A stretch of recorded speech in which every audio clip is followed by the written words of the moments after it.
warahmatullahi wabarakatuh. Bismillahirrahmanirrahim. Alhamdulillahirabbil alamin wassalatu wassalamu ala asyrofil mursalin sayyidina Maulana Muhammadin wa ala alihi wa sahbihi ajmain. Yang kita hormati bersama Dr. Komar,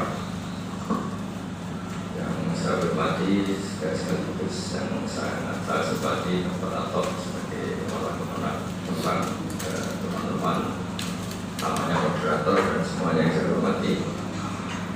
Saya beberapa kali tinggal backup tidak pernah datang, tapi kali ini karena orang pamitan.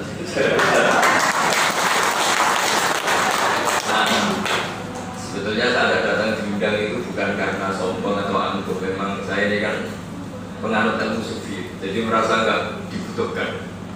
Jadi saya ini dihimpit dua dosa, kemana saja dihimpit dua dosa. Kalau saya hadir di yang mengundang, saya meninggalkan santri ya dosa. Kalau tidak datang juga dosa karena mengecewakan yang undang. Jadi saya harus memilih dosa mana yang paling kecil. Itu yang nggak disadari orang-orang, karena saya ini kan penganut fikih ekstrim. Saya ini penganut fikih ekstrim. Jadi zaman ibu saya masih sugeng, itu yang undang tak ada kriminal. Karena ibu ini utama, spesial. Kata Nabi, siapa orang yang harus saya perhatikan? Umuka, siapa lagi umuka sampai 3 kali, baru abuka. Lalu ada orang yang undang serampangan, undang saya ke Jakarta kemana-mana. Padahal ibu saya itu sakit sudah. Itu rata-rata ya ngotot. Karena mungkin nggak bisa populer, saya bilang saya ini kiai nggak tertarik sama populer, ini hukum. Kalau kamu ngerayu lagi tak usir. Jadi sebetulnya itu nilai-nilai fikih yang harus dipertahankan. Indonesia ini menjadi begini. Kalau prestasi ya kita anggap prestasi juga karena fikih. Kalau jatuh ya kita anggap jatuh ya juga karena fikih. Misalnya hubungan kita dengan negara, fikih itu mengharuskan hubungan memberi. Jadi di mana-mana yang dipuja-puja agama itu ya aliyadul ya berun dari sebelah bahwa posisi memberi itu lebih baik. Tadi saya jagungan sama Dr. Umar mulai dari malam terus sampai sekarang. Nah, ada 6 nilai yang mau ditonjolkan, mau dikampanyakan, mau disosialisasi. Di antara nilai itu yang 6 itu saya sebut 3, yaitu keislaman, keindonesiaan, keilmuan. Dulu buyut-buyut saya sering cerita, kamu nggak apa-apa mondok Mekah, mondok Medina, mondok Mesir, tapi tetap saja yang hidup di Indonesia itu pohon kelapa. Jadi kita secara keilmuan bisa menganggap kurma itu lebih segalanya dari segi gizi dan sebagainya. Tapi tetap saja yang hidup di Indonesia itu adalah kelapa. Artinya kultur anak itu harus disesuaikan dengan kultur apa? Indonesia. Karena yang hidup itu pasti nilai-nilai setempat. Dan itu pula yang dikampanyakan Mbah Mun. Beliau sering ngendikan bahwa arsalna rasulin ila bilisani kaum. Jadi seorang rasul diutus pasti dengan kultur dan bahasa kaum setempat. Tentu pengecualiannya adalah hal-hal yang dilarang agama. Ketika keilmuan, saya sering kecewa dengan tradisi yang salah karena tidak menjaga ilmu. Jadi ini saya beri contoh detail ilmu. Sebetulnya menvonis orang kikir atau medit dalam bahasa Jawa itu kalau di ilmu tasawuf tidak ada. Ilmu tasawuf tidak pernah kritik medit atau kikir atau sombong itu tidak pernah. Yang dikritik ilmu tasawuf itu tamak. Saya tidak akan bilang Pak Ato ini kikir atau medit kalau saya tidak pernah utang atau tidak punya kepentingan. Tapi gara-gara saya mau pinjam uang atau punya kepentingan dan beliau tidak mengabulkan, terus saya vonis medit. Jadi di ilmu tasawuf itu nggak ada kritik terhadap bakhil atau kikir. Yang dikritik itu tamak, karena menghukumi orang lain medit itu mesti dari tamak. Kalau Anda tidak berkepentingan, maka tidak akan memvonis orang lain itu kikir. Ini namanya keilmuan. Jadi sama, sombong juga gitu. Perempuan yang cantik-cantik di Jakarta itu tidak pernah mau bilang sombong. Tapi tetangga kamu sing ayune pas-pasan gara-gara berayu lagi belum kamu darani semua. Karena apa? Kamu punya kepentingan. Jadi yang dikritik di ilmu tasawuf itu kepentingan, tamak. Nah itu namanya keilmuan. Begitu juga saya kalau diundang nggak mau, dia kecewa. Dia kecewa karena punya kepentingan undang. Dia tidak tahu kalau saya merugi berarti saya mengabaikan fikih yang ekstrem tadi. Saya harus meninggalkan ibu, meninggalkan pondok. Ini sekaligus maklumat dan pendidikan bagi yang undang saya, sekaligus biar mau belajar fikih. Jadi itu keilmuan. Jadi keilmuan itu penting sekali. Saya tadi malam bilang ke Pak Umar bahwa madrasah ini sudah luar biasa, termasuk ikut kompetisi matematika, fisika, dan bahkan bikin robot. Tapi saya bilang sebetulnya khazanah kita cukup untuk itu. Saya pernah cepet-cepetan ngitung matematika sama pakar matematika di Jogja. Itu rata-rata pesantren tidak kalah. Bahkan kadang kita lebih cepat karena nggak usah progratif. Saya berkali-kali mencontohkan kalau dalam bab zakat, misalnya zakatnya perdagangan itu didasarkan rubul usyur. Kalau orang-orang matematika membahasakan 2,5. Kalau kita bahasakan hanya rubul. Rubul itu 1/4, usyur itu 1/10. Jadi kalau dalam matematika Arab itu bertahap. Jadi sehingga nggak usah pakai pulpen, nggak usah pakai kalkulator, ya tetap. Jadi misalnya 1 juta, itu usulnya berapa? 100. Setelah 100, 1/4-nya berapa? 25. Nah 25 itu banyak ahli mengatakan 2,5%, tapi kita mengatakan rubul usyur 1/4 dari 1/10. Jadi nggak usah nulis, ya sudah aja 1 juta, ngambil usurnya 100, ngambil 1/4-nya 25. Misalnya zakat pertanian ya gitu. Kalau tidak dibiayai yang tinggi, tidak dengan pembiayaan, zakatnya apa? Usyur. Tapi kalau dibiayai zakatnya nisful usyur. Ya dihitung saja, berarti kalau 100 kilo, usurnya berapa? 10 kilo.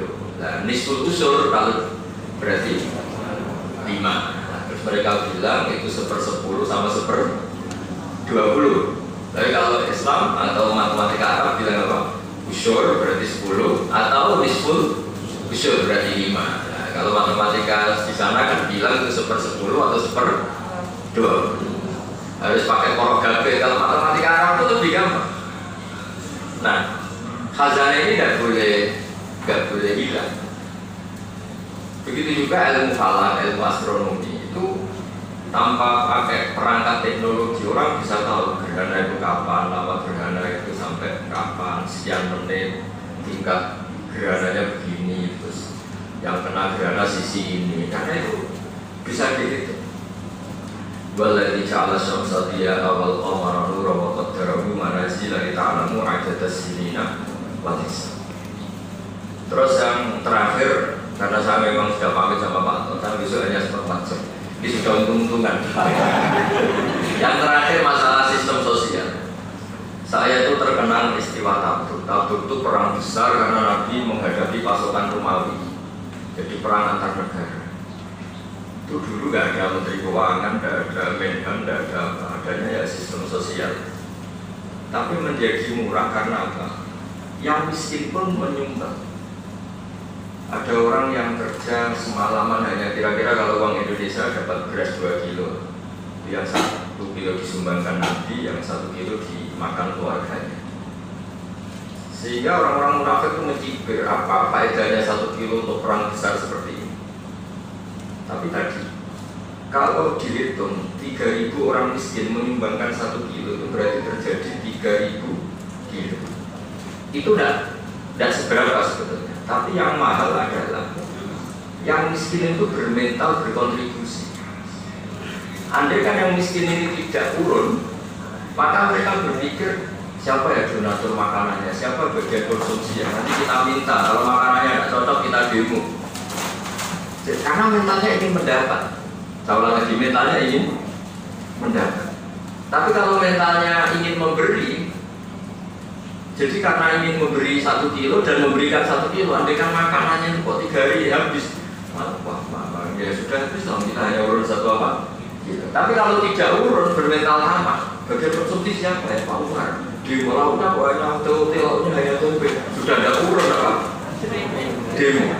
Jadi orang tidak urun itu efek psikologinya, efek mentalnya, efek karakternya itu panjang. Nah, sekarang kita merdeka. Negara sudah baik, saya nyumbang. Oke, negara baik. Tapi masalahnya kalau ini jadi mental itu ya repot. Dulu Indonesia bisa merdeka itu barokahnya yang miskin pun urun. Tentara-tentara itu kalau di kampung-kampung sing bewi urun kuwi sing ditelo, bahkan membiarkan tentara nasional memanfaatkan kebun yang ada. Kenapa kita bisa merdeka? Karena dulu yang kaya, yang setengah kaya, yang miskin semuanya mentalnya memberi kontribusi, semangatnya memberi, bukan mendapat. Itu nilai-nilai itu yang saya mau Pak Umar harus dikembangkan. Karena hanya itu yang bisa menjadikan kita merdeka. Saya pernah di Korea, itu ada masjid, mulai masjid beli sampai masjid nyewa. Satu bulan ada nyewa 25 juta. Masuk akhirnya ada masjid yang sewaannya masih habis. Malam itu saya datang, Gus, hari ini harus nyewa sekian. Gimana? Ya kalau ingin jalan pintas, supaya dapat uang segitu ya harus lelang. Mereka ngerayu saya supaya lelang baju. Cuma saya agak keramat, laku 60 juta kalau gitu. Untuk nyewa masjid. Coba mereka pekerja, mereka miskin, mereka di negara rantau, tapi karena mentalnya memberi, akhirnya ada masjid. Sementara kadang kita sudah tokoh, sudah mubalik, sudah pengajian di masjid, jadi sangoni bermengurang. Padahal yang disanggukan uang otak.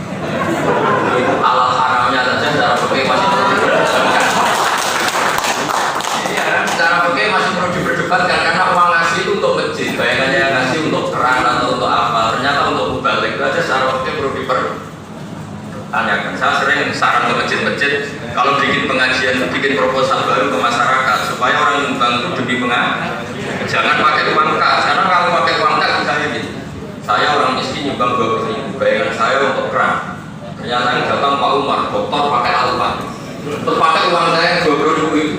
Coba nanti kalau di syuting pangeran, orang bawa alpan, pakai uang yang 20.000 dari orang apa? Miskin. Itu kayaknya masalah. Tapi saya tidak kritik itu haram ya enggak? Ya agak. Karena tadi beda perasaannya. Itu kalau di bab wakaf itu sampai ada apa? Tasarruful nadir. Nadir itu boleh bertasarruf itu ala niatil wakaf, sesuai niatnya yang memberi. Ketika belum ada pengajian, niatnya yang memberi, bayangkan ya uang dipakai keran yang copot atau apa. Dia tidak pernah membayangkan uang itu dikasihkan orang yang datang pakai alfat, pakai pengawal.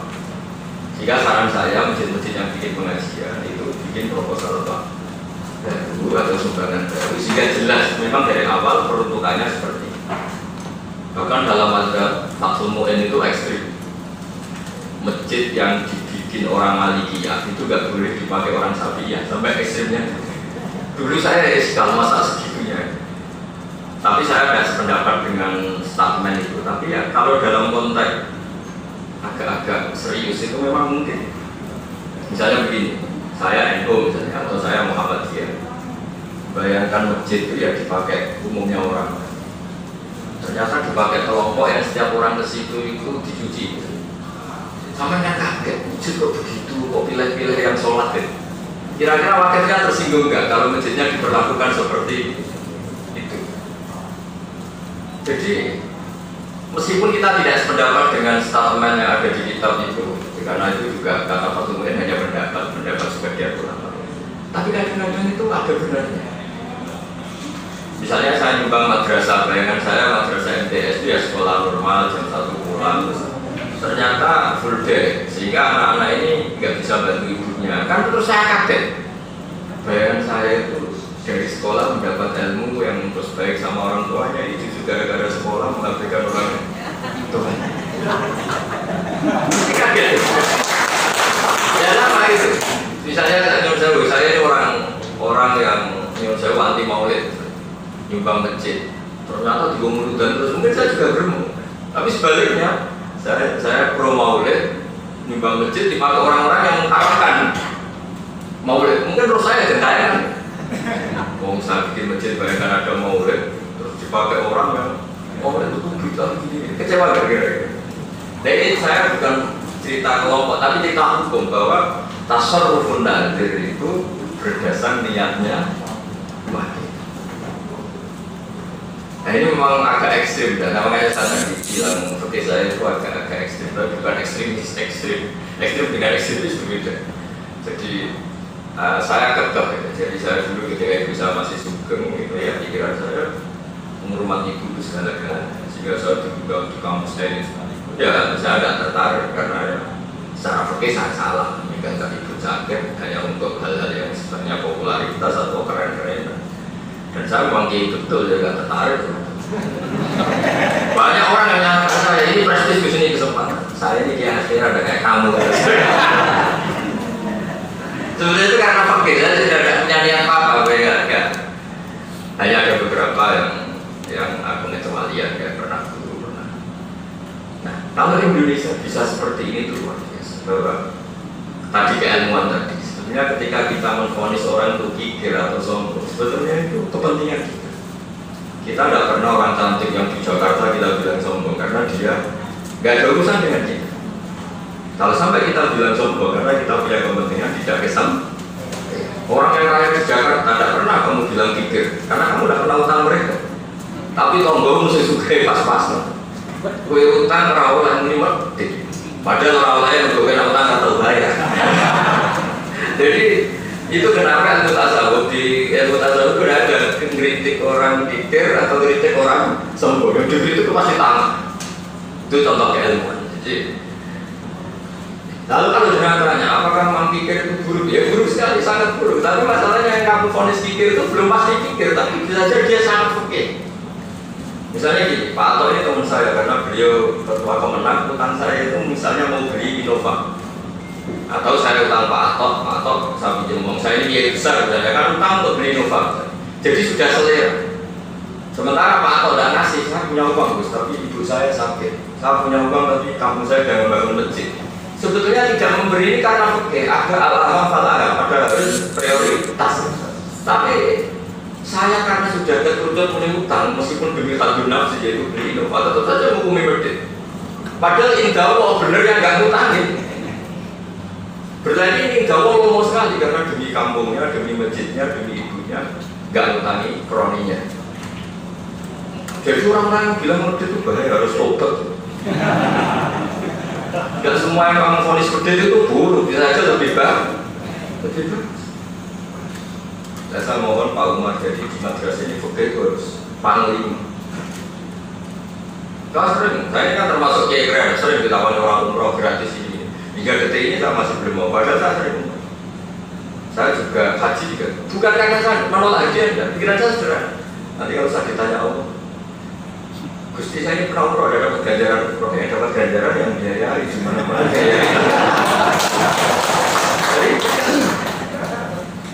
makanya bangun itu kalau ada orang haji karena apa? Istilahnya apa? Yang tugas haji itu si bangun disuruh nanti kamu harus haji lagi pakai uang kamu. Di mana-mana dikatakan hero itu ya orang kangelannya gitu. Orang dramatisnya gitu. Saya sebetulnya kalau tahun ini saya sebetulnya haji karena ada pandemi. Saya diminta terus tahun ini karena ada pandemi kalau Indonesia boleh haji dengan yang ini biar orang berani haji. Oke, karena ini heroik. Musim pandemi kok nekat kok. Sebenarnya tahun kemarin kalau haji sama haji. Untuk nantang-nantang gitu lah. Untuk nekat gitu, biar agak nekat ya. Tapi ternyata nggak ada. Itu oke. Jadi saya mohon oke ini. Sekarang enggak, ambil zakat itu juga kayak musabi. Orang kalau nggak terima kasih tersinggung. Padahal dia hanya nyampaikan. Yang dapat pahala yang zakat dia banyak. Nah biasanya itu pejabat negara itu ya harus hanya bagi-bagi. Tapi kalau orang nggak terima kasih tersinggung gitu. Makanya dia. Makanya kalau Pak Umar ingin zakat menyampaikan uang negara atau apa ya, yang dari negara itu berapa ya ditambahi uang pribadi. Kan nanti ditulis Allah itu tidak membagi amal, tapi memang amal. Bukan distributor, memang dia yang. Jadi ini fakir itu harus jadi panglima. Jadi Indonesia itu nanti kalau baik ya karena fakir, kalau jatuh juga karena mengabdikan apa.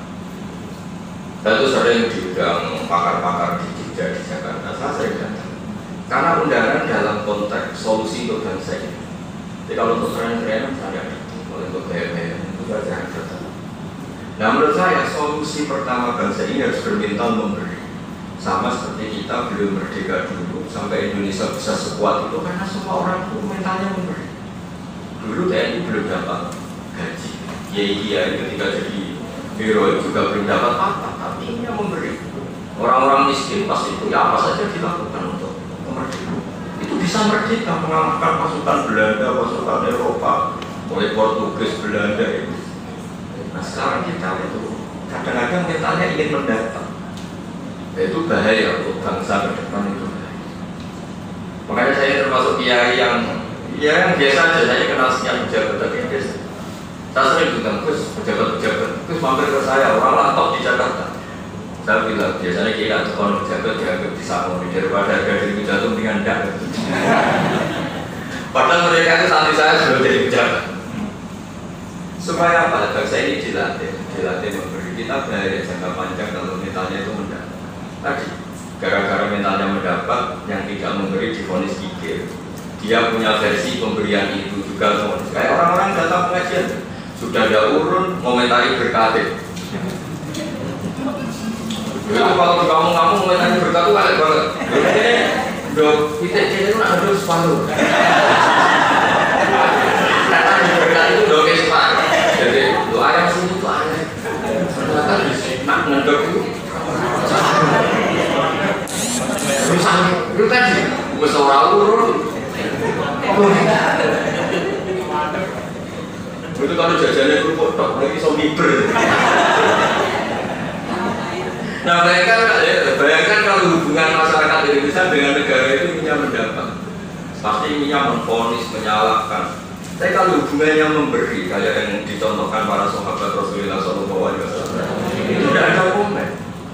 Sehingga urunnya Sayyidina Utsman yang banyak itu dialokasikan untuk persenjataan, untuk ketahanan nasional. Coba kalau yang miskin 3.000 ini tidak urun, paling untuk konsumsi. Itu saja kalau terawat di komen. Tapi baru kayak mereka urun meskipun 1 kilo, mentalnya memberi. Dan baru kayak memberi itu nggak tamak, baru kayak nggak tamak, ada komen. Dan itu awal kebaikan bagi kita. Jadi sama ada edukasi mental, ini sangat prinsip. Kita berkeluarga juga, kamu punya istri, urun, gue itu sama. Kalau anak melorong nanti kalau itu didol, nantinya didol terus, mesti aman ke depan. Karena mentalnya memberi. Jadi kalau mentalnya mendapat terus ribet. Kitab tasawuf itu kitab yang menurut aturan pesantren setelah suke. Itu nggak pernah kritik pikir, nggak pernah kritik sombong, itu selalu yang dari ini tamak. Nah kayak ilmuannya seperti ini tadi, kata Umar yang ketiga itu kayak ilmuwan. Apa? Oke. Dan dulu itu kalau lama beri penjelasan itu unik, dua sisi dipuji semua. Ada orang suka berteman, ya bagus karena temannya banyak, berarti relasinya. Ada ulama yang nggak suka bertemu, kuper. Alasannya apa? Wahal tu'ti ilaman arafta. Kamu menyakiti pasti sama orang yang kenal. Jadi kalau banyak kenalan, ya banyak tersakiti. Juga kamu banyak menyakiti. Jadi milik tertutup. Jadi semuanya itu ada ilmunya.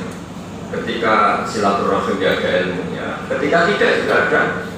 Banyak orang yang mencintai Nabi justru nggak pernah sowan. Alasannya saya takut kegunan. Dia punya istri, punya anak, punya cucu. Sowani terus ya serah berkumpul keluarga. Banyak orang mencintai Nabi tidak pernah sowan. Alasannya takut. Ya, tapi banyak juga yang sowan. Semua berdasarkan keilmuan. Ada banyak sahabat yang ditanya, sifatkan ke kami. Artinya terangkan ke kami kayak apa wajah Rasulullah. Kata sahabat itu, saya tidak bisa. Ya, kamu kan sahabat, puluhan tahun bersama Nabi. Saya tidak pernah melihat wajahnya Nabi secara sempurna. Ijlanan lalu karena sangat hormat saya kepadanya. Sehingga saya tidak pernah melihat beliau secara sempurna. Saking takut saya, hormat saya. Tapi ada sahabat yang untuk Nabi pun menawarkan, semua nanggung. Belum mau ngalim, belum Nabi ibadah. Sama-sama berdasar apa? Jadi dulu itu tidak ada masalah perbedaan. Ada orang yang cara berpikir itu kalau temannya banyak berarti baik. Temannya banyak. Tapi sebenarnya sore malah kebalikan. Ada orang temannya banyak diterima semua pihak. Uang murahan mesti. Apa itu ya? jadi kan ya itu dulu nggak masalah karena itu berdasarkan ilmu. Lah kalau nggak percaya ya tanya saja. Orang yang baik menurut kawannya, tanya istrinya. Nggak tahu mulai dari mobil ya kan? Tapi tanyakan orang yang baik menurut istrinya, terus tanyakan teman lalunya. Oh cok kamu nggak tahu. Sampai konco lagi. Konco. Makanya kata bangun itu yang saya masih ingat. adil itu baik, tapi di atas adil masih ada lebih dari itu musamah. Karena untuk menjadi halal uang yang kamu pakai atau fasilitas yang kamu pakai itu harus ada musamah, mentoleransi hal-hal yang memang seharusnya ditoleransi. Kalau menurut fikih, salah lagi menurut fikih, kamu pakai milik orang lain itu harus pamit, enggak miliknya ya kalau pakai harus. Tapi ada kultur yang orang itu harus musamah, dianggap sepele. Misalnya gini, kalau kamu lewat di sawah orang, itu kan berarti lewat di miliknya orang lain. Secara fikih harus pamit. Ya tapi nak pamit terus aja gitu. Sama. Itu kalau santri-santri didolani kiai ini, itu padahal dia juga toko mertuane, ketemu kiai ini, ketemu santri ya nyangon. Secara fikih itu yang salah. Gimana hukumannya ngambil uang yang gak miliknya? Tapi kenapa temannya rawol? Aku sepakat medit, aku mantu di bos ada tahu di ngamal, aku geger rakan. Tapi secara fikih ini ya haram, nggak miliknya kok di. Jadi kata Muhammad itu hidup itu harus ada musamah. Sama seperti ini orang nggak diundang memakan jajan kalau dalam bahasa Arab itu tatof haram. Nggak diundang kok ikut makan. Tapi kalau pakai musamah, ngono wae kok dimasalahkan. Makanya di bab gasab itu ada pengecualian, tidak boleh pakai barang orang lain. Namanya gasab. Illa in ulima itu, kecuali secara sosial pasti seperti itu dimaaf. Nah, Indonesia itu orang harus musamah. Kalau nggak musamah, orang pakai jalan raya itu haram semua. Karena begini, kalau pakai teori adil, orang paling berjasa itu yang punya mobil Alphard. Kalau pakai teori adil, saya punya kawan kaya, mobilnya itu mewah-mewah di Jakarta. Orang paling berhak pakai jalan itu saya. Kalau orang miskin nggak berhak. Pertama saya kaget, ini omongan kok ngawur. Alasannya masuk akal. Saya ini membayar pajak mahal. Orang miskin nggak pernah bayar pajak, pakai ada jalan. Jadi kalau pakai hukum fikih, itu menang yang pakai mobilnya. Kan Alphard kan pajaknya mahal, yang punya Ferrari. Kontribusinya terhadap jalan raya besar. Kalau pakai order kan nggak pernah bayar. Pakai terus kalau parkir seenak. Tapi kalau pakai teori musamah, ya halal semua. Makanya ada perdebatan, ini cerita saya. Ada perdebatan Imam Syafi'i sama Syaiban Ar-Rawi. Imam Syafi'i ditanya, maka kulu fi zakat. Ya zakat itu wajib ala dzoni tukhadhu min aghniyahim fatratu ala fuqarihim. Orang kaya wajib zakat, kemudian dikasihkan orang fakir. Kata Syaiban Ar-Rawi itu orang biasa yang fakirnya setingkat Imam Syafi'i, masyhur. Dia kalau musyawarah fakir sama namanya Syaiban Ar-Rawi, orangnya orang di kampung, orang awam, tapi alim sekali. Kata Syaiban Ar-Rawi itu, ya enggak, kamu keliru. Zakat itu wajib pada siapa saja, termasuk pada orang miskin. Akhirnya Imam Syafi'i, gimana kalau zakat wajib pada orang miskin? Filosofi zakat itu kan tahdhirul mal, mensucikan apa? Memangnya kalau hartanya orang miskin mesti suci? Saya dulu ya iskal itu janggal, tapi setelah saya hidup jadi kiai ketemu orang mengkira jelas-jelas mau macam-macam. Kadang-kadang mau pikir lu wajib zakat. Kalau anda itu gimana? Kalau ada hutan atau ada pengajian atau ada lapangan itu mau urun rafia. Urun rafia terus orang disuruh parkir. Nah ya, pertanyaannya, kalau dia hak atas nama fakir, yang fakir di kampung itu hanya dia atau orang banyak? Ketika pakai lapangan milik orang banyak itu pamit orang banyak apa enggak? Enggak kan? Jadi dari segi tidak pamit salah, ya kan? Dari segi yang fakir tidak diatur salah. Disuruh bagi seluruh orang fakir di kampung itu mau enggak kira-kira? Enggak. Mau aku seluruh rakyat. Mau berarti itu aku sempit. Itu saya pernah cerita itu di Jogja orang-orang miskin. Iya bos. Ketua ya wajib. Tapi kita musamah, maksud musamah itu, yo wes lah aja, ngosok fakir diwajibno. Intinya itu tidak semua hidup itu berdasar keadilan, tapi harus berdasar apa? Musamah. Kalau nggak pakai musamah ya, coba secara teori lapangan biaya publik dia tidak pamit ke semua kampung situ. Mau modal apa? Sama sempit. Jadi itu yang nggak ingin dipakai dipaksa.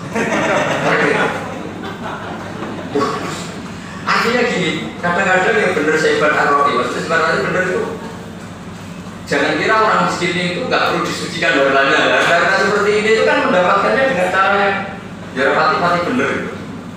Nggak usah ibu juga. Bunyi yang saat ini ibu ya, tak pakai alat kue ruwet. Perutnya ya. Kan kata Nabi dari orang kaya dibagi ke orang miskin. Kalau seperti ini dari orang miskin diberi siapa lagi? Sing nomor zakat kan yo isin. Wong melarat. Ya itu bagi zakat. Tapi dia miskin. Tapi secara teori kalau zakat itu filosofinya tadbirul mal mensucikan apa? Apalagi maklar. Maklar itu lebih parah lagi. Kalau saya punya teman maklar, padahal dia bisa ngaji fikih. Itu dari rumah sama satu saja. Tapi transaksinya itu 20 juta, 30 juta di pasar riba. Dinamai mbah-mbah yang tua ini. Bah, sapi mergo piro? Wis pokoke wis 15 juta tak lepas. Mun mbah jenengan mandek iki kan ngopi, mbah tua tadi disuruh ngopi. Dibayari dene, digawe ning jero pasar. Tadi kan minta 10 juta, nak payu 12 juta itu didol, terus bayar ke 10 juta, dene bagi rong. Tapi nak orang ngangkat payune kok 8 juta, 1 juta, gak ngangkat bah gomlene. Maklar itu dikritik oleh fikih itu karena itu nggak mau bersih, nggak mau bersih. Tapi kamu benci orang ini orang miskin, korbannya juga orang miskin. Coba misalnya Mbak tadi bilang, soalnya 10 juta tak lepas, ternyata dibawa ke dalam pasar, nilainya 15. Kira-kira sama si maklar tadi Mbak Sepuh dikasih 15 juta atau 10 juta? 10. Sekarang pertanyaannya di secara fikih. 15 juta itu nilai sapi apa nilai omongannya dia? Ya enggak, nilainya sapi kan tetap. Artinya orang yang membeli itu 15 juta berdasar kualitas sapi ini. Gemuk, ganteng lah kira-kira sapi kan gitu. Artinya 15 juta ini Mbak Tua ikut punya enggak? Ikut kan? Karena samanul madhi. 15 juta ini samanul madhi, harga dari barang yang dijual. Tapi kira-kira mau nggak maklar ini ngasih 15 juta? Ya. Lah rai-rai ini kira-kira wajib zakat atau orang? Mau untuk dua ya lewat rotok-rotok ngakali. Nah ini makanya kata Syekh Ar-Rawi ketika ditanya Imam Syafi'i, maka tulu di zakat. Apa pendapat kamu tentang zakat? Ala ro'i ala ro'i, sesuai pendapat saya, pendapat kamu. Dari Imam Syafi'i, ya pendapat kamu, kalau pendapat saya sudah tahu sendiri. Kata Syekh Ar-Rawi, alal ghani wa alal fakir. Kalau saya zakat itu harus dilakukan orang kaya juga orang miskin. Kenapa? Ya memangnya kalau orang miskin hartanya pasti suci. Ya kan seperti kayak tukang parkir lapangan yang mau ngakeh, mau urun rafia. Lalu ini lagi misalnya ada orang fakir 1 jam lagi datang. Aku bagi enggak itu satu parkir. Lo mau pikir. Kalau kalah bisa kan ya kalah. Ya kan? Nah ini supaya orang fakir dengar semua, kalau kamu juga wajib zakat. Cuma dimaafkan oleh syariat, makanya ini musamaah. Jadi hukum itu jangan hanya adil, tapi harus ada apa? Musamaah. Nah kalau nggak ada musamaah, semua orang yang arah, misalnya saya pinjam, Pak Umar pinjam teleponnya, itu punya pinjam apa minta? Pulsanya kan kalau di mana-mana definisi minjem tuh, barangnya utuh, ya kan? Polpen, pinjem apa minta sebetulnya? Minta kan? Korek api, banyak kalau nurutin. Makanya pesannya bangun, hukum fikih itu jangan hanya adil, apa? Musamaah. Makanya dari musamaah itu disebut Allah illa antakuna tijaratan antara timinku. Sampai dikatakan fikih arido sayyidul ahkam. Pada akhirnya hukum tertinggi itu saling ogobo. Misalnya kita yang memakokan lapangan atau pemerintah desa, ya sudah legowo saja sama orang miskin yang memanfaatkan itu dipakai apa?